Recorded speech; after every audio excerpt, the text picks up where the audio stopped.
Então, qual é o destino desse piruvato que a gente viu, né? A glicose é convertida em 2 piruvatos pela via glicolítica, e qual é o destino do piruvato? Vai depender muito, principalmente da disponibilidade de oxigênio. Tá? Na ausência de oxigênio, esse piruvato tem destinos específicos, a depender também do organismo. Nos micro-organismos, especificamente em leveduras, o piruvato pode ser convertido a etanol. É isso que é utilizado na indústria de álcool. Leveduras fermentam piruvato a etanol. Se for em condições de hipóxia, em nosso organismo, por exemplo, em organismos superiores, ele é convertido a lactato. Tá? Essa condição de hipóxia, ela pode ser, por exemplo, no exercício físico vigoroso, quando a oferta de oxigênio diminui porque sua atividade física está muito exacerbada. Então, consome o oxigênio. Consumir o oxigênio, diminuir o oxigênio no tecido muscular, esse piruvato pode ser convertido em lactato. Tá? Nos eritrócitos, as células vermelhas do sangue não têm mitocôndrias, não tem organela nenhuma. Então, se não tem mitocôndria, não tem como esse piruvato seguir para o ciclo de Krebs. O ciclo de Krebs é na mitocôndria. Então, ele também vai virar lactato. E nas células cancerígenas, ele também vira lactato, apesar de haver disponibilidade de oxigênio ou não.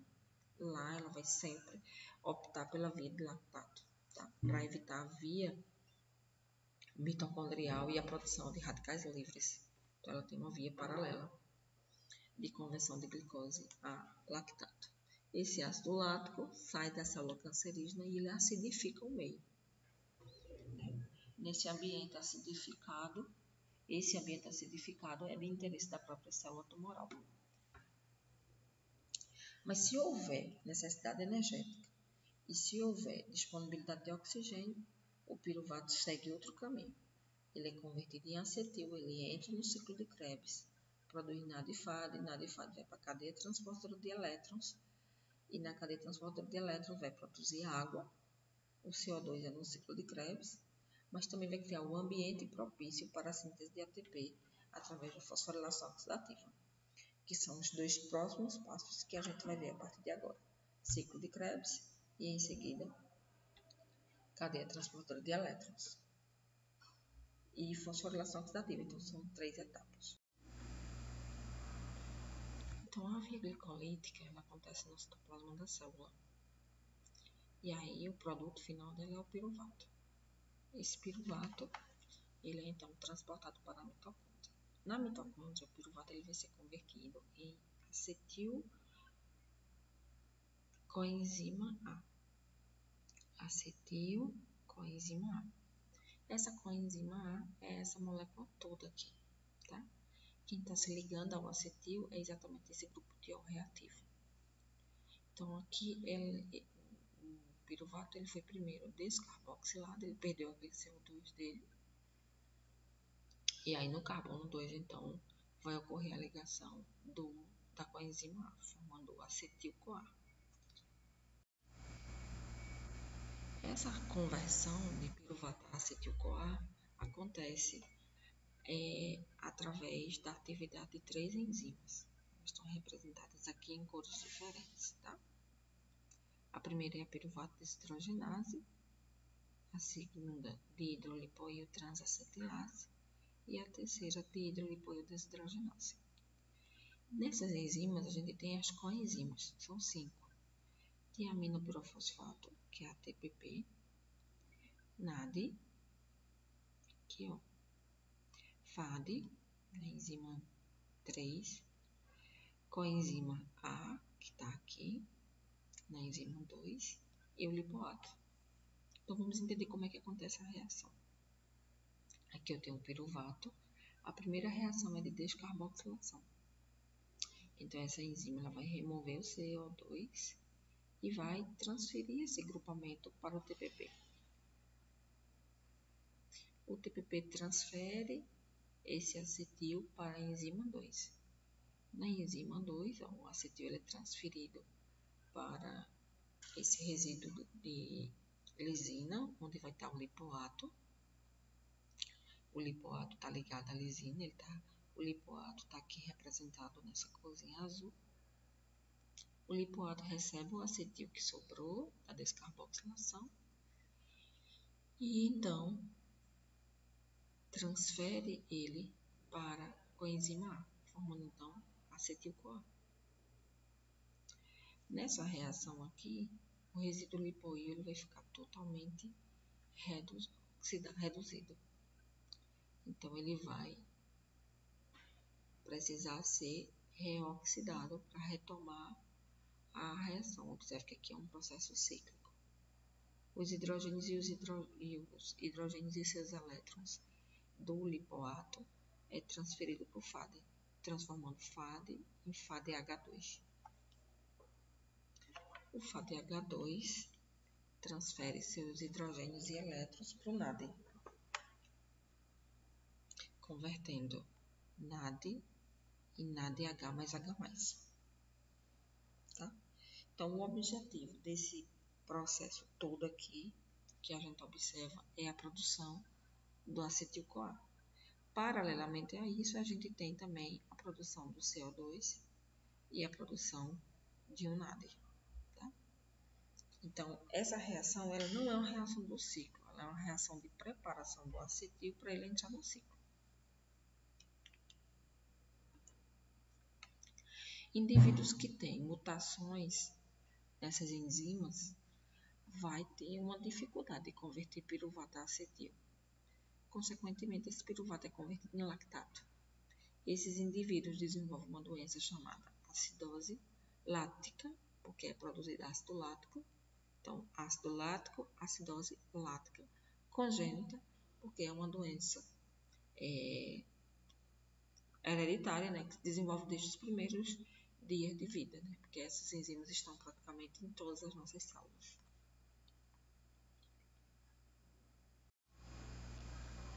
Então, esse acetil que foi produzido, ele vai entrar no ciclo de Krebs, certo?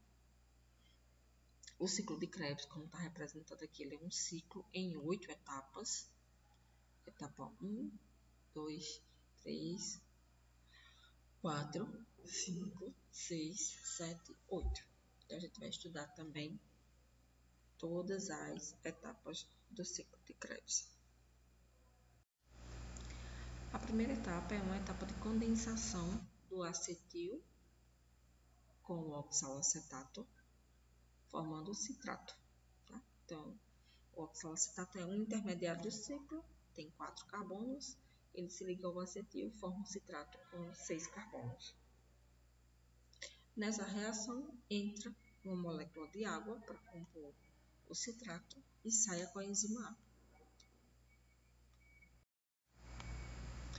Na segunda reação, o citrato ele é convertido em isocitrato pela enzima aconitase.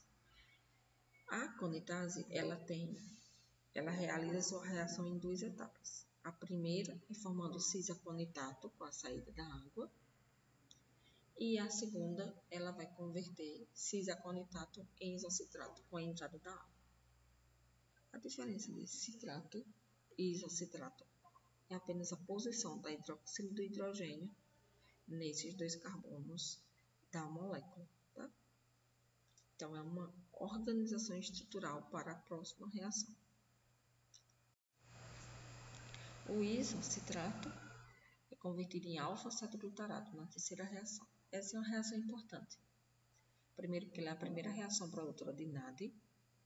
Segunda, porque ela é a primeira reação produtora de CO2. Lembrando que o piruvato tem 3 carbonos. O primeiro já saiu na conversão de piruvato a acetil e o segundo sai agora na reação 3 do ciclo de Krebs. Então, nessa reação a gente tem a desidrogenação, o nome da enzima é isocitrato desidrogenase. Ela desidrogeneza isocitrato e ainda por cima remove o seu CO2, produzindo NAD e CO2. O O é convertido em succinil-CoA, pelo complexo da alfa-cetoglutarato desidrogenase. Observe que nessa reação produz NAD, entra uma coenzima A e também produz um CO2. São os mesmos produtos da reação do complexo piruvato desidrogenase, que é o complexo que converte piruvato a acetil-CoA. Daquela mesma forma, com aquelas 3 enzimas e 5 coenzimas, a gente vai ter o mesmo processo nessa reação 4 do ciclo de Krebs. Então, o alfa-cetoglutarato ele vai ser desidrogenado, formando o NAD. Esse NAD ele vem da coenzima A. Esse hidrogênio aqui, ó, é o hidrogênio da coenzima A. O alfa-cetoglutarato ele é descarboxilado, tá? Exatamente onde sai esse CO2 entra a coenzima A. Então, aqui é a conversão de alfa-cetoglutarato a succinil-CoA. Reação 4. A reação 5 também é uma reação importante. 3, 4, 5 são reações bem importantes. Por quê? A reação 5 é a reação que produz o único GTP no ciclo de Krebs, na volta do ciclo de Krebs. Então, o succinil-CoA é convertido em succinato.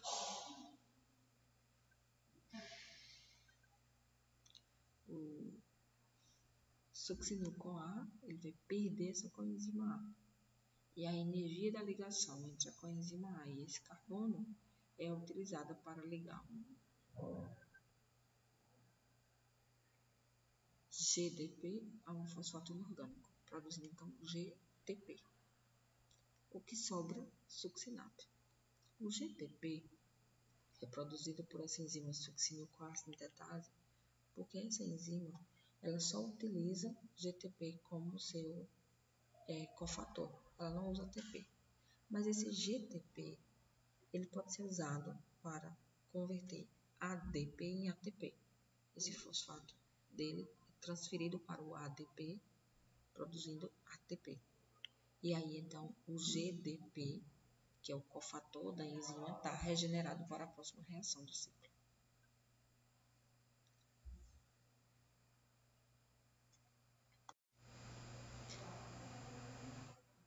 A sexta reação do ciclo é mais uma reação de desidrogenação, em que succinato é convertido em fumarato.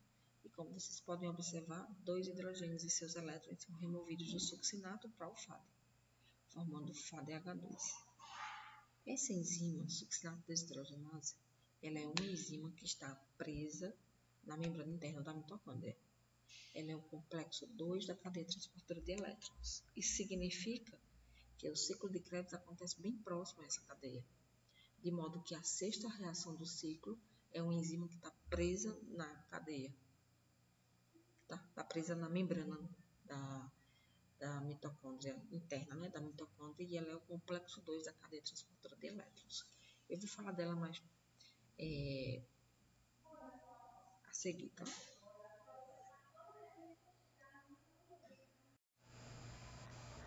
A sétima reação do ciclo de Krebs é a reação na qual o fumarato ele é hidratado a malato. Então, os componentes de uma molécula de água, né, a hidróxilo e o hidrogênio, são adicionados ao fumarato, convertendo ele a malato.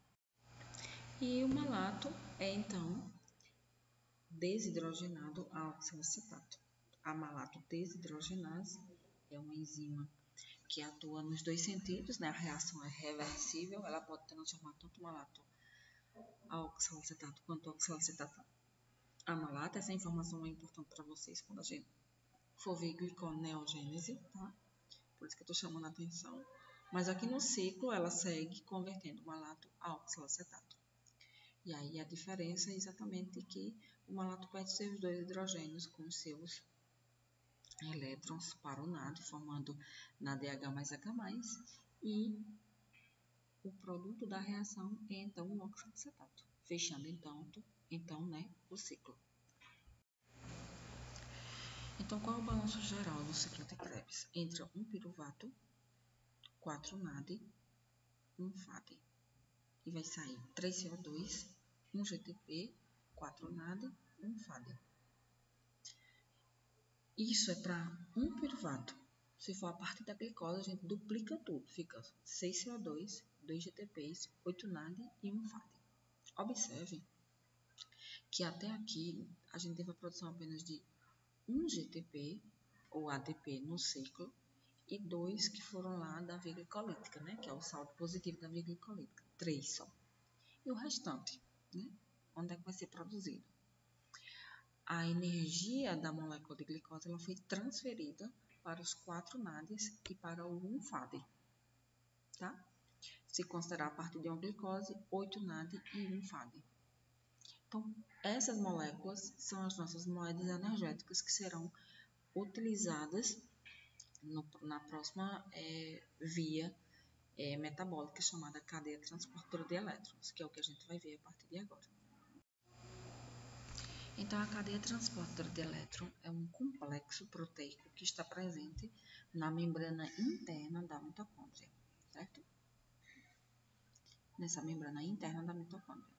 A mitocôndria tem essa membrana interna e tem também uma membrana externa. E o que fica entre as duas membranas é chamado de espaço intermembrana.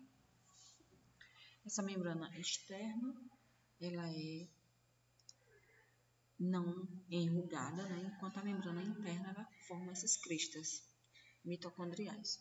É nessa membrana interna que a gente tem o complexo proteico, que a gente chama de cadeia transportadora de elétrons. É lá que NAD e FAD é então reoxidado. Eles foram reduzidos no ciclo de Krebs e eles serão reoxidados na cadeia transportadora de elétrons. A cadeia transportadora de elétrons foi descoberta em 1948 por Eugene Kennedy e Albert Langer. Então foram eles que descobriram esse complexo proteico capaz de reoxidar NAD e FAD. Então a gente vai conhecer eles agora. Então aqui estão as proteínas que formam o complexo da cadeia transportadora de elétrons, tá? São essas 4 primeiras. Aqui a gente tem o complexo 1, vamos entender como elas se distribuem. Aqui a gente tem o complexo 1, tá 2 aqui, mas é um erro, tá? Ela é chamado NAD desidrogenase, ou seja, é nesse complexo que o NAD, que vem do ciclo de Krebs, vai ser reoxidado, tá? Esse NAD agora ele vai voltar para o ciclo e vai poder receber os elétrons do próximo acetil que vai entrar no ciclo, entende? Então, esses NADs eles vão sendo formados lá no ciclo e vão sendo transportados para a cadeia. Eu já disse a vocês que o ciclo acontece aqui bem pertinho, tá? Bem pertinho das cadeias, da cadeia transportadora de elétrons. Então, o primeiro deles é para reoxidar o NAD, os 2 hidrogênios do NAD seguem e vão, então, ser entregues a uma proteína chamada ubiquinona. A ubiquinona, ela vai pegar os hidrogênios e seus elétrons e vai transportar para o complexo 3. Toda vez que um NAD é reoxidado, essa proteína bombeia 4H+, da matriz mitocondrial para o espaço intermembrana. O complexo 2 é aquela enzima do ciclo de Krebs, a 6ª enzima, succinato desidrogenase. Succinato desidrogenase, ele vai reoxidar FAD. Lembra que é produzido um FAD lá? Então, esse FAD, ele vai então ser reoxidado. O hidrogênio e os elétrons do FAD seguem para a ubiquinona e a ubiquinona transporta para o 3. O complexo 2 ele não bombeia prótons para o espaço intermembrana.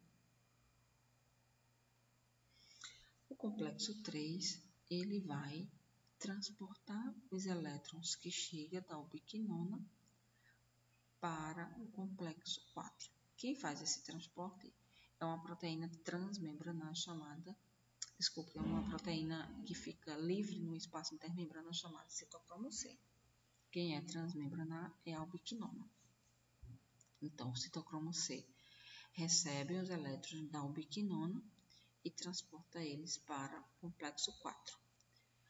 Toda vez que o citocromo recebe esses elétrons da ubiquinona, o complexo 3 bombeia 4 prótons para o espaço intermembrana. Quando esses prótons chegam no espaço, no complexo 4, os elétrons que chegam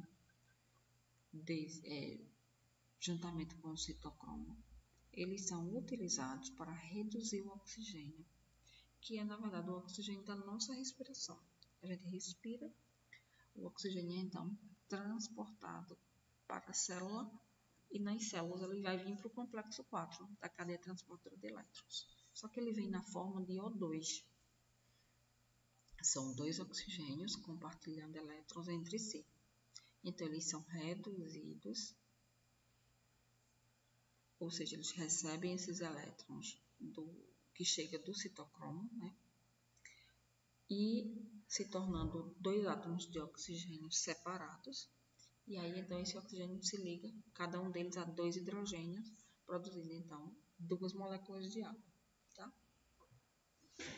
Então, toda vez que o citocromo traz esses dois elétrons para o complexo 4, é bombeado, então, dois prótons por espaço intermembrana. Esses prótons, eles estavam aqui na matriz, então vai sendo bombeado prótons. Então, toda vez que NAD e FAD é reoxidado, a gente vai ter bombeamento de prótons. Lembrando que esses prótons são bombeados no complexo 1, complexo NAD desidrogenase, no complexo 3, ubiquinona, citocromo C oxidase, e no complexo 4, que é o complexo citocromo oxidase. Então, a partir do NAD, é bombeado 4 prótons aqui. Quando os elétrons do NAD migram para o complexo 3, bombeia mais 4. E quando os elétrons do NAD vêm para o complexo 4, bombeia mais 2, totalizando 10, né? 4 mais 4, 8 mais 2, 10. Do FAD, quando os elétrons do FAD chegam no complexo 3, bombeia 4. E quando eles chegam no complexo 4, bombeia mais 2, totalizando 6. Então, NAD bombeia mais prótons para o espaço intermembrana do que FAD. O complexo 3 ele é chamado ubiquinona citocromo. Por quê? Ubiquinona citocromo C oxidase, né? Porque ele vai oxidar a ubiquinona, né? Que está trazendo os elétrons para ele, e vai reduzir o citocromo. Tá? Então, ele oxida e reduz. Por isso o nome dele é ubiquinona citocromo C óxido, porque ele vai oxidar a ubiquinona, e redutase, porque ele vai reduzir o citocromo, certo? Então, os elétrons eles vão sendo transferidos de NAD e do FAD para essas proteínas, e como vocês observam, essas setas azuis elas indicam o caminho dos elétrons, tá? Para esses elétrons saírem pulando dentro dessa cadeia proteica, né, que é formada a cadeia proteica só de aminoácidos, é necessário que dentro delas a gente tenha um caminho formado por moléculas que possibilitem o salto desses elétrons. Os elétrons vão passando por essas moléculas, tá? Isso acontece porque as proteínas de elétrons elas fazem parte de um grupo de proteínas chamadas citocromo. E os citocromos, eles têm na sua constituição grupos prostéticos, né? Então aqui a gente tem o M, com ferro aqui, e temos centro ferro enxofre, que também tem ferro. Então dentro dessas cadeias, né, a gente tem aqui as setinhas azuis, isso indica que dentro dela a gente tem vários pontos formados por M, né, vários M's distribuídos, ou entre eles ferro, centro ferro enxofre, no intuito de que o elétron saia do NAD e migre por esses centro ferro enxofre ou esses M's, né, chegando até a ubiquinona, e a ubiquinona transfira até o complexo 3. No complexo 3 o elétron chega e ele precisa migrar também até o citocromo, então aqui também tem grupos prostéticos. Quando chega no complexo 4, a mesma coisa, até encontrar o oxigênio, ele vai também precisar pular, né, migrar entre esses átomos de ferro presentes nos grupos prostéticos, tá? Então ele faz um percurso dentro da proteína. E o malato é então desidrogenado a oxalacetato. A malato desidrogenase é uma enzima que atua nos dois sentidos, né? A reação é reversível, ela pode transformar tanto o malato a oxalacetato quanto o oxalacetato a malato. Essa informação é importante para vocês quando a gente for ver gliconeogênese, tá? Por isso que eu estou chamando a atenção. Mas aqui no ciclo, ela segue convertendo o malato a oxalacetato. E aí a diferença é exatamente que o malato perde seus dois hidrogênios com os seus. Pronto. Então, aquele bombeamento de prótons que a gente viu pelas proteínas da cadeia transportadora de elétrons, ele vai gerar na mitocôndria uma diferença eletroquímica, né? Então, vamos compreender como que acontece. Aqui a gente tem a membrana interna mitocondrial, matriz mitocondrial, é aqui dentro que acontece o ciclo de Krebs. E é aqui, ó, onde a gente vai ter as proteínas que promoverão o bombeamento de prótons. Esses prótons são jogados para o espaço intermembrana, de modo que o espaço intermembrana fique com carga positiva pela maior presença de H+, e a matriz mitocondrial fique com carga negativa. Essa é uma diferença elétrica, mas além da diferença elétrica, a gente tem a diferença química, porque a gente vai ter maior concentração de H+ no espaço intermembrana do que na matriz mitocondrial. Essa diferença eletroquímica é o combustível que a gente tem para estimular o retorno desse H+ para dentro, seja para compensar a concentração de hidrogênio, seja em virtude da diferença de carga, né? Então, se dentro está mais negativo, existe a tendência da carga positiva entrar para a matriz mitocondrial. Então, vai ter o retorno desses prótons para dentro da matriz. O retorno do próton acontece pela ATP sintase. E essa enzima é a enzima produtora de ATP. Esse processo aqui é o que a gente chama de fosforilação oxidativa. Se as proteínas da cadeia transportadora de elétrons não estiver atuando, a gente não vai ter como formar esse potencial eletroquímico, consequentemente não vai ter como conduzir o retorno nem a síntese de ATP. Como o oxigênio ele é o aceptor final de elétrons, se falta oxigênio nessa célula, nessa mitocôndria, consequentemente não tem como o biquinônio e o citocromo continuar transportando elétron, porque não tem mais quem receba. Se não tem como mais receber o elétron pelo oxigênio, então o citocromo vai parar, a ubiquinona vai parar e, consequentemente, a reoxidação de NAD e FAD para. Se não tem reoxidação de NAD e de FAD, o ciclo de Krebs também para, porque no ciclo de Krebs é necessário ter NAD e FAD oxidado para receber os elétrons da oxidação da glicose, tornando NAD e FAD reduzido, certo? Então, só recapitulando, no ciclo, NAD e FAD entram oxidados e saem reduzidos. Eles chegam na cadeia transportadora de elétrons e NAD e FAD é reoxidado para voltar para o ciclo, para manter o ciclo. Os elétrons que saem de NAD e FAD vão ser recebidos pelo oxigênio. Os elétrons vão ser recebidos pelo oxigênio e tem um bombeamento de prótons. Se faltar oxigênio, não tem mais como transportar elétrons, não tem mais como bombear próton. Então, a produção de ATP vai estar comprometida. Então, vamos compreender melhor como é que acontece essa síntese de ATP. Então, essa aqui é a nossa querida ATP sintase.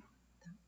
Aqui é a membrana interna da mitocôndria, o espaço intermembrana, a matriz mitocondrial. Então, o H+ que está no espaço intermembrana, ele volta através dessa subunidade da ATP sintase. E quando eles voltam aqui, eles causam um giro. A cada 3 hidrogênios que entram nesse poro, a ATP sintase, esse domínio dela sofre um giro, tá? Esse giro, ele é transportado por esse rotor para essa outra subunidade. A outra subunidade é formada basicamente por 3 subunidades alfas e 3 subunidades beta.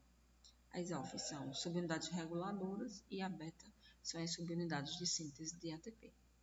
Então, toda vez que 3 prótons voltam aqui nessa subunidade, ela gira E esse giro, que é uma energia mecânica, é transferida através do rotor para essa subunidade. Essa energia mecânica que chega aqui, ela é utilizada para ligar ADP a fosfato inorgânico, produzindo então ATP. Isso prova que sem um bombeamento de prótons pela cadeia transportadora de elétrons, não tem como produzir ATP, porque a gente não tem a energia mecânica sendo produzida e, consequentemente, não tem como produzir a ligação entre o ADP e o fosfato inorgânico. A atividade da ATP sintase, né, você vê aqui, ela está ao contrário, né, na imagem, entra o hidrogênio e promove então o giro. Para a atividade dela, ela vai precisar, além do hidrogênio para ser bombeado, ela vai precisar do fosfato e do ADP. Então, a gente tem duas enzimas ou dois transportadores que atuam em sinergismo com a ATP sintase. São elas a adenina nucleotídeo translocase, que ela é um antiporte, entra ADP e sai ATP. Obviamente é um processo cíclico, né? O ADP entra, é fosforilado, a ATP e o ATP então saem. Então é um processo completamente cíclico. E aqui a gente tem também outro transportador, que é um simporte, fosfato e hidrogênio. Então, um hidrogênio é utilizado para transportar esse fosfato. O fosfato é exatamente o fosfato que vai se ligar ao ADP, produzindo ATP, né? A imagem é bem clara. O fosfato vem, se junta ao ATP, produz ATP. Essa ligação acontece na subunidade beta da ATP sintase. Então, para produzir um ATP, eu preciso de 3 hidrogênios, voltando aqui na ATP sintase, e um hidrogênio que entra pelo simporte com o fosfato. Então, para produzir cada ATP, eu preciso de 4 hidrogênios, certo?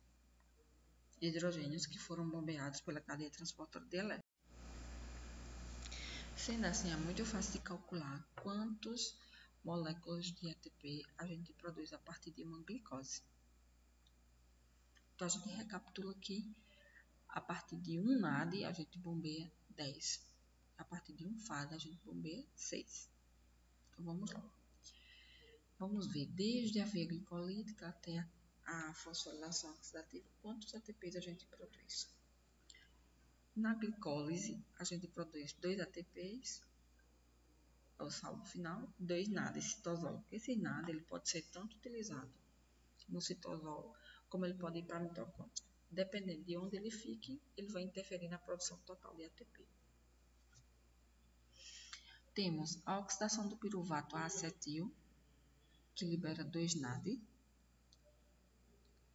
Temos a oxidação do acetil dentro do ciclo, que a partir de uma glicose produz 6 NAD, 2 FAD e 2 ATP.